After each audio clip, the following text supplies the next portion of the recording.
Assalamualaikum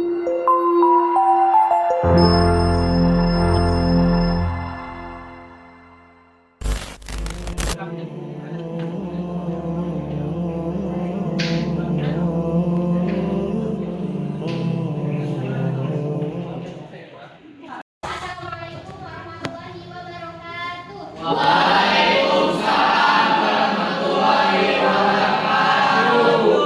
Gimana kabarnya hari ini? Alhamdulillah, luar biasa. Ya, sebelum kita mulai pembelajaran, kita berdoa dulu ya. Mari kita mulai pembelajaran ini dengan membaca basmalah bersama-sama. Bismillahirrahmanirrahim. Diwasain dulu ya, siapa yang tidak hadir hari ini? Ayo semua. Oke, mantap ya. Alhamdulillah semuanya ya. Nah, hari ini kita akan belajar mengenai perilaku tercela ya, menghindari akhlak tercela gitu ya. Rofi sama Tio boleh diperhatiin dulu ke depannya. Nah, sebelum ke sini kita akan mengulang pembelajaran yang kemarin. Coba siapa yang masih ingat? Seminggu kemarin kita sudah belajar tentang apa?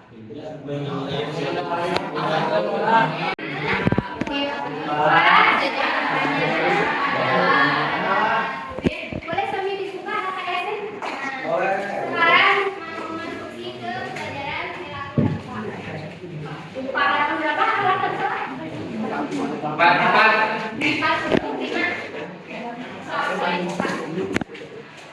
Oke, dan ya. Setelah kemarin kita belajar perilaku terpuji, ya Mifta, sekarang kita akan belajar tentang perilaku tercela. Kebalikannya aminnya, ya. Coba siapa di sini yang tahu apa sih perilaku tercela itu? Ya, pengertian akhlak tercela apa?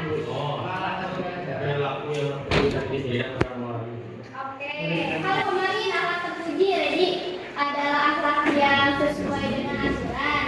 Kalau akhlak tercela berarti tidak sesuai dengan aturan. Nah, boleh dilanjut, Afif?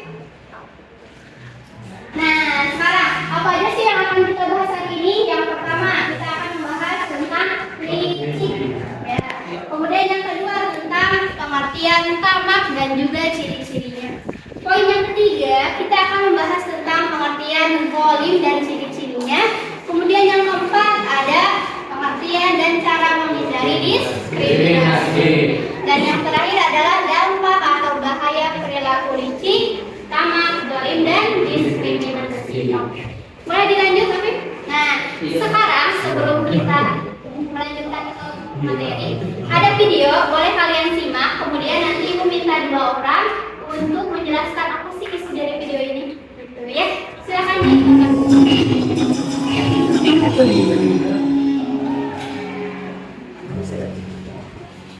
Oke, kita sudah menyimak video tersebut. Coba siapa di sini yang berani untuk menjelaskan apa isi dari video yang tadi, yang telah kita tonton? Ayo, siapa? Ya, siapa, Habib? Baik, dalam video tersebut ditampilkan bahwa terdapat ilustrasi di mana seseorang itu berbuat kasar, berbuat perilaku yang tidak pantas terhadap orang lain, berupa cacian, makian, pengolok-olokan dan diskriminasi terhadap orang lain. Nah, namun pada video tersebut disampaikan bahwa perbuatan yang dilakukan tersebut adalah perbuatan dilarang, yaitu perbuatan zalim terhadap orang lain dan juga perbuatan mengolok-olok. Sebagaimana yang telah difirmankan oleh Allah Subhanahu wa taala, janganlah kamu yang lain, karena boleh jadi yang mengolok-olok tersebut lebih baik daripada kamu. Jadi pada intinya adalah kita itu sebaik apapun diri kita, semulia apapun diri kita, setinggi apapun jabatan kita, sebanyak apapun achievement atau prestasi yang kita raih, jika kita bertemu orang yang lebih besar itu bukan maksudnya tidak berprestasi ataupun tidak memiliki kemampuan, maksudnya itu mereka belum mendapatkan achievement yang lebih daripada kita dilarang untuk merendahkan, mengolok-olok mereka, karena boleh jadi mereka itu memiliki apa yang kita tidak dapati. Mereka itu bisa lebih baik, misal dalam keimanan atau tauhidnya itu lebih kuat, lebih kokoh, dan akhlak itu lebih mulia daripada kita. Nah, kemudian juga dalam Al-Quran juga kalau disebutkan bahwa bahwasanya Allah Subhanahu wa tidak pernah menyukai orang-orang yang berbuat zalim. Nah, maka dari kesimpulan dari penjelasan tersebut kita sebenarnya kesimpulan jika kita ingin disukai oleh Allah Subhanahu wa taala dan ingin menghindari perbuatan yang tidak disukai atau tidak disenangi Allah Subhanahu wa taala, maka salah satu yang bisa dilakukan adalah menghindari sikap zalim. Oke, mantap. Kita tepuk tangan dulu.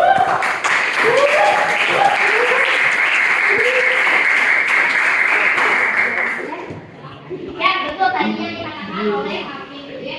Jadi kita tidak boleh merasa diri ini paling tinggi gitu ya. Karena kita tidak tahu apakah orang yang kita bully ini merupakan orang yang lebih hina daripada kita atau orang yang justru lebih mulia daripada kita gitu ya. Jadi ketika kita melihat orang yang dizalimi, sebaiknya kita harus menolongnya gitu, bukan malah merekamnya gitu atau malah membantu membullynya itu salah ya. Oke, selanjutnya poin pertama yang akan kita bahas adalah apa yang kalian ketahui tentang licik. Nah, apa sih licik itu? Boleh makanan? Curang. Angkat tangan nggak tuh? Depan, Oke, depan. apa sih? Apa sih? Jangan ngomong.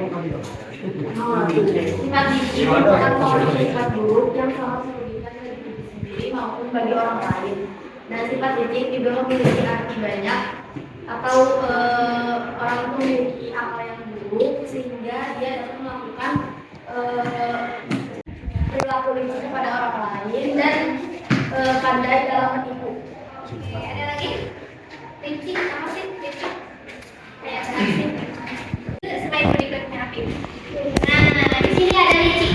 Lihat ya, licik berarti banyak akal buruk tadi atau misalnya boleh dikecilin. Nah, gitu. Pandai menipu, kemudian culas atau curang seperti yang tadi dapat ungkapin itu ya. Jadi licik itu merupakan akal yang buruk, akal yang senantiasa menginginkan orang lain itu celaka gitu ya. Itu merupakan suatu perbuatan licik gitu. Biasanya licik ini berasal dari hawa nafsu. Biasanya ketika melihat orang lain, wah dia ranking 1, wah ternyata misalnya iklan itu prestasinya banyak, nah gitu kan? Timbullah di dalam hatinya itu ingin mencelakakan Ipan. Nah, berarti itu merupakan salah satu orang yang licik gitu ya. Berarti dia sudah memiliki perilaku licik. Berikutnya, ciri-ciri orang licik. Nah, gimana sih kita tahu bahwasannya oh si ini tuh licik, oh si ini itu enggak. Nah, kita lihat dari ciri-cirinya. Yang pertama, ciri dari orang licik adalah tidak suka melihat orang lain bahagia. Nah, seperti yang tadi Ibu jelasin. Misal ada nih teman kalian yang selalu on time datang ke sekolahnya, terus misalnya berprestasi, juara 1, kemudian selalu ikut olimpiade sehingga timbullah di dalam hati itu iri gitu ya, tidak bahagia, malah jadi sakit orang lain mendapatkan suatu prestasi teh. Nah, kemudian muncullah kurang kompesan deh ban motor kayak ulangnya. Nah, berarti itu merupakan salah satu orang yang licik. Kenapa? Karena tidak suka melihat orang lain bahagia. Pernah kalian seperti itu? Pernah? Kalau pernah, mudah-mudahan dari sekarang kita jauhi ya hal yang seperti itu. Selanjutnya yang kedua, berpikir untuk mencelakakan orang lain. Kayak tadi, misalnya orang lain bawa mobil atau bawa motor ke sekolah dari profesor, atau si Rena di Broken gitu, jadi celaka. Nah, itu tidak boleh, itu suatu perilaku yang licik. Yang terakhir, menghalalkan segala cara. Nah, ini mau ini cara ini halal ataupun haram tetap dilakuin gitu, karena dia orangnya licik gitu. Selanjutnya Habib, ada sebab-sebab orang berperilaku licik. Nah, kenapa sih seseorang ini sampai bisa melakukan licik, sampai bisa mencelakakan orang lain? Yang pertama sebabnya adalah karena lemahnya iman. Yang kedua, sedikitnya rasa takut kepada Allah. Jadi biasanya orang yang tidak memiliki iman atau punya iman lemah imannya gitu, sholatnya bolong-bolong sehingga jadi merasa tidak takut kepada Allah, merasa dirinya itu tidak pernah diperhatikan oleh Allah, jadi mau mencelakakan orang lain, mau menzalimi orang lain, dia itu tidak pernah takut. Kenapa tidak pernah takut? Karena tidak ada iman di hatinya gitu ya. Kemudian yang terakhir, yang ketiga adalah terlalu mencintai dirinya. Nah, karena itu misal karena pengen jadi DPR atau pengen bisa membunuh calon pasangan yang lain atau apa. Nah, itu merupakan salah satu orang yang terlalu cinta kepada dunia. Coba Ibu mau nanya, kalau kita mencintai dunia boleh gak sih? Boleh, tapi dengan catatan tidak boleh berlebihan. Jadi jangan sampai dunia yang mengendalikan kita, tapi harus kita yang mengendalikan dunia. Ya, selanjutnya. Nah, sekarang kita masuk ke poin yang kedua, ada perilaku tamak. Apa sih tamak itu? Ada yang apa? Tamak itu perilaku tamak. Ayo. Ya, siapa namanya? Yusuf.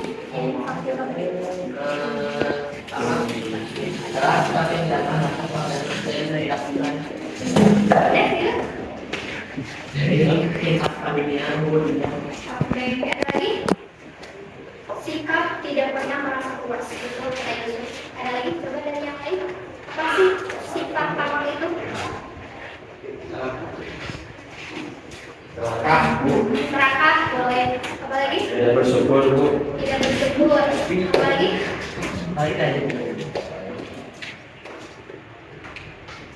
Dari perempuannya tidak ada suaranya. Coba sama. Oke, boleh next. Asal dari bahasa Arab yaitu kata at-tamak yang artinya adalah suatu sikap tidak pernah merasa cukup atas nikmat yang Allah berikan, ya. Atau bisa juga disebut orang yang cinta dunia atau orang yang lembut dunia, ya.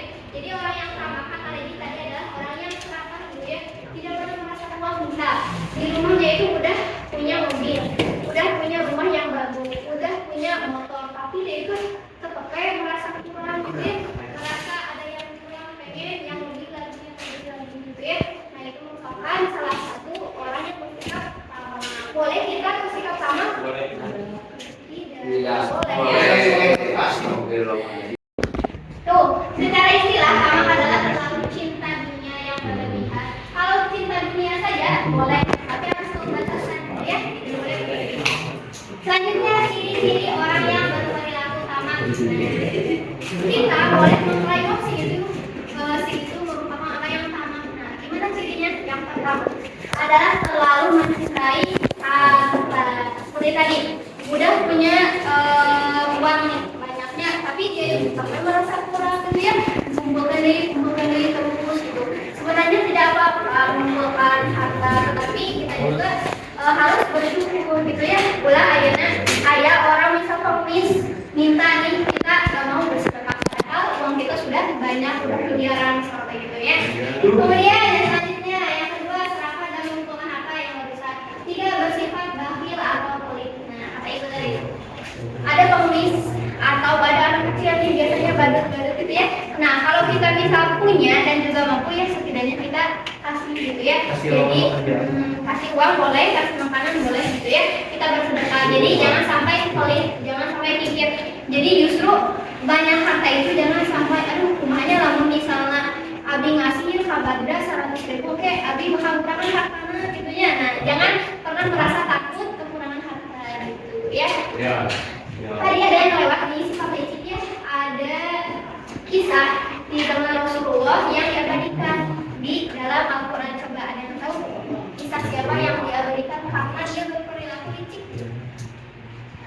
Adalah Abu Lahab dan juga istrinya sebagai pembawa kayu bakar. Nah, itu merupakan salah satu bisa dijadikan dalil, gitu, ya. Dalil dari sifat si Al-Lahab. Tahu surat Al-Lahab? Tahu. Coba siapa yang mau bacain? Sok, Bismillahirrahmanirrahim.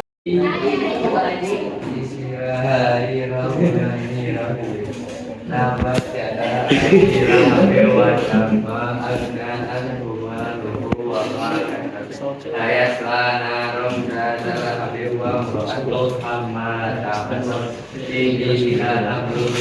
Oke.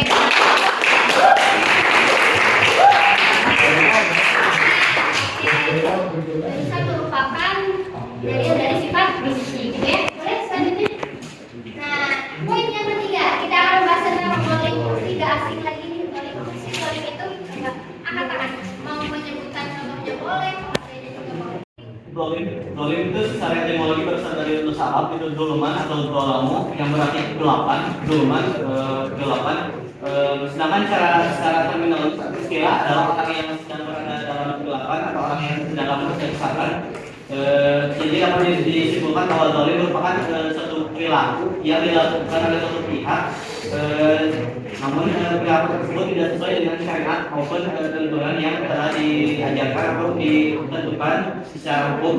Dan contoh dolim adalah beberapa contoh dolim ataupun jenis-jenisnya adalah dolim terhadap diri sendiri, orang pihak lain, kemudian terhadap makhluk lain, dan terhadap kemaslahatan umat.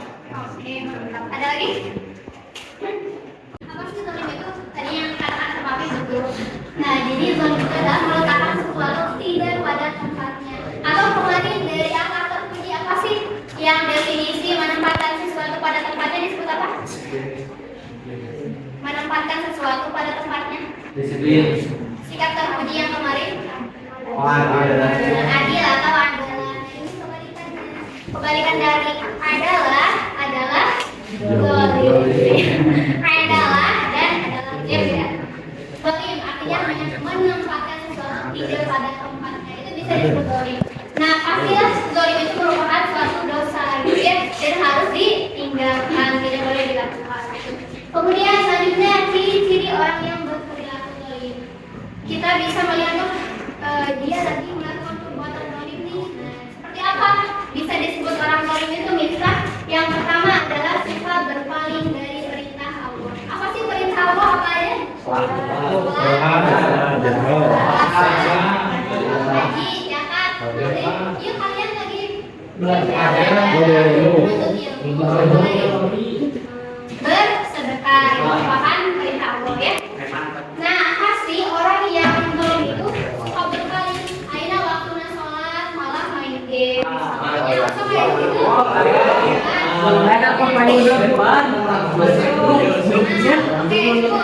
Kalau kalian mau main game ya silakan saja boleh, tapi harus tahu tempat dan juga waktunya. Kalau waktunya sholat ya sholat, gitu ya. Kalau waktunya weekend istirahat main, nah itu boleh gitu ya. Jadi jangan sampai salah menempatkan. Oke. Yang kedua, melanggar hukum-hukum Allah. Contoh yang dilarang oleh Allah. Zina apa lagi? Syirik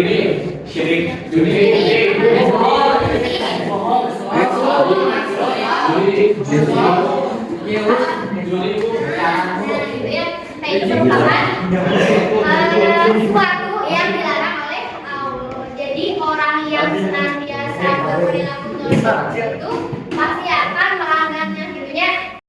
Lanjut. Oke, sekarang materi yang terakhir ada diskriminasi. Apa sih diskriminasi itu? Oke, apa sih? Membeda-bedakan dari segi apa yang membedakan?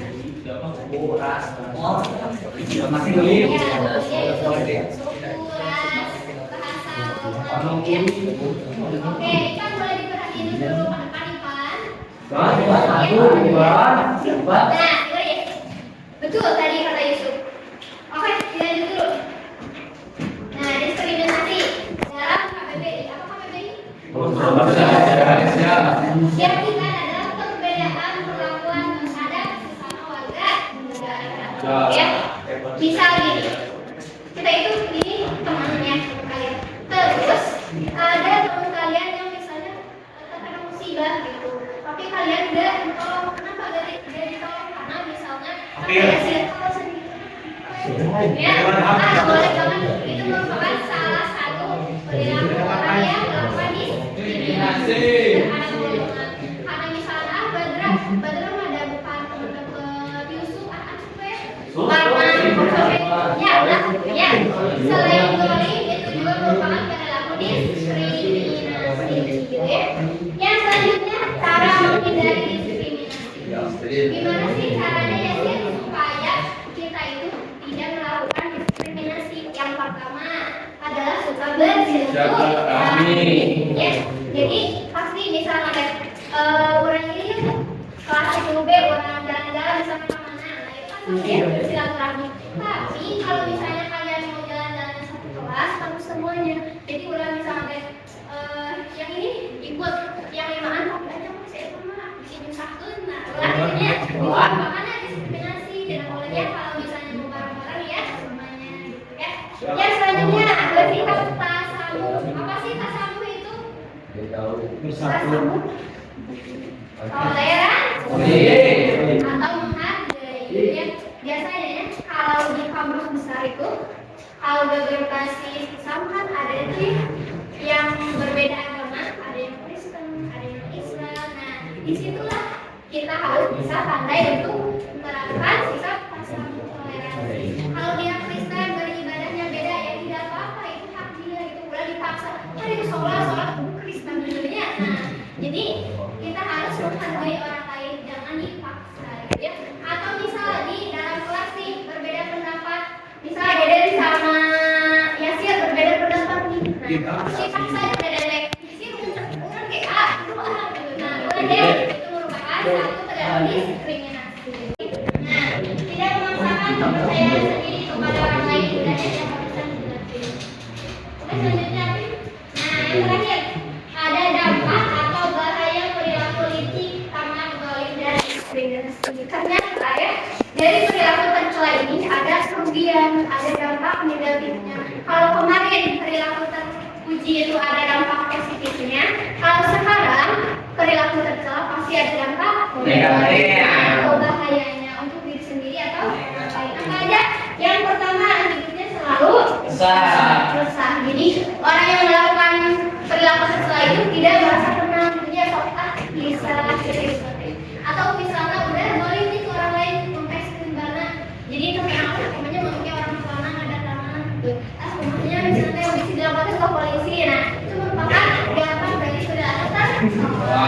Yang kedua dampaknya mendapatkan azab pasti ya.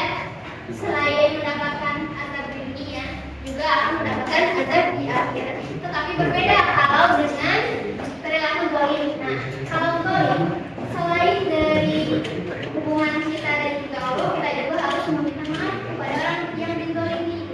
Kenapa? Karena misalnya ya Yusuf teh nggak boleh Tio, terus Yusuf teh tobat gitu, tapi tobat nanti kalau kumpul beristighfar, sholat tobat adik hati itu minta maaf lupa, jadi Tio teh merasa tersakiti sampai namanya. Nah, nanti di akhirnya itu Tio teh bakal menunjukkan karena Tio sakit hati gitu ya. Jadi kalau kita benar-benar ke orang lain, ke orang lain, selain harus meminta maaf kepada Allah, kita juga harus meminta maaf ke orang yang dizalimi gitu ya. Jadi ulah akhirnya kalau mau kumpul, itu misalnya si yang dizalimi jadi hati ya, jadi harus meminta maaf ke kak dizalimi. Yang terakhir tentu akan dituntut oleh orang yang dizalimi di akhirat ya. Sekarang ada sesi presentasi. Boleh ke depan dan juga yang lainnya pada tidurnya. Boleh. Yang pertama yang mau presentasi itu Afif, kemudian Dapa sama Dede ya. Sama yuk. Ini Assalamualaikum warahmatullahi wabarakatuh.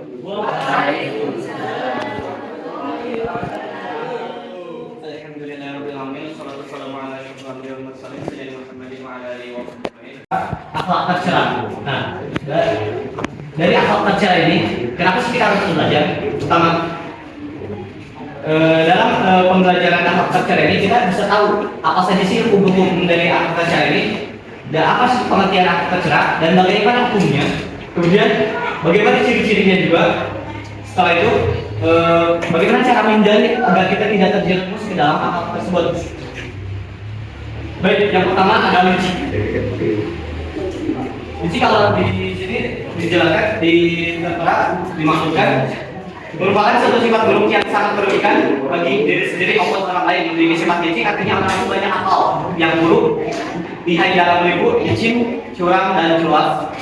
kita sudah menyimak penjelasan dari alirannya. Sekarang kita ambil kesimpulan. Jadi Rofi gini, tadi kita telah belajar tentang perilaku tercela. Jadi perilaku tercela adalah perilaku yang tidak baik atau tidak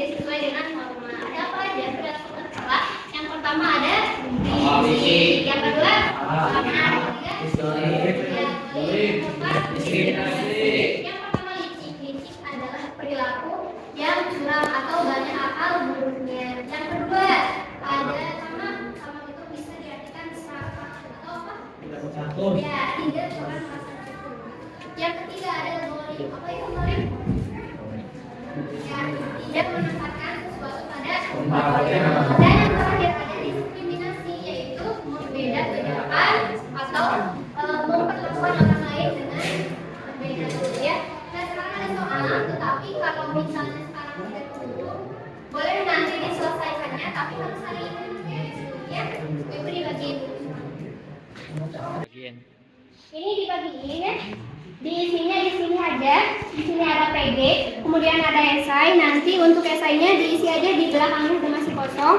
Kemudian ada soal menjodohkan. Nah, ya.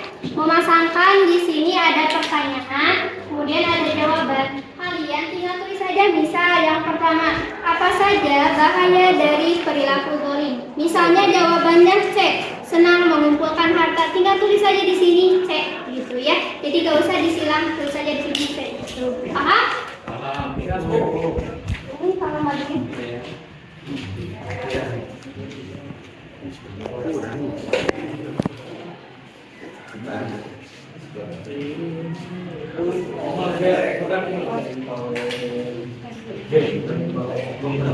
Kasih nama dan juga kelasnya, jangan lupa.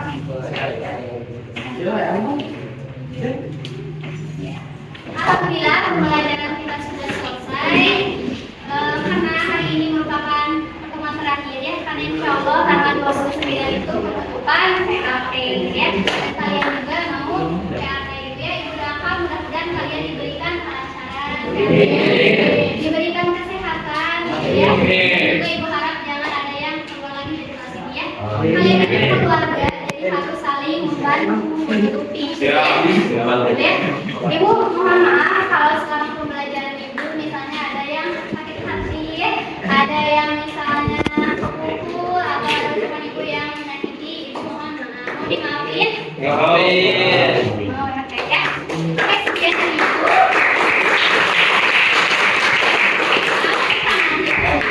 Mari kita tutup pembelajaran ini dengan membaca hamdalah bersama-sama. Oke ya. Wassalamualaikum warahmatullahi wabarakatuh. Waalaikumsalam.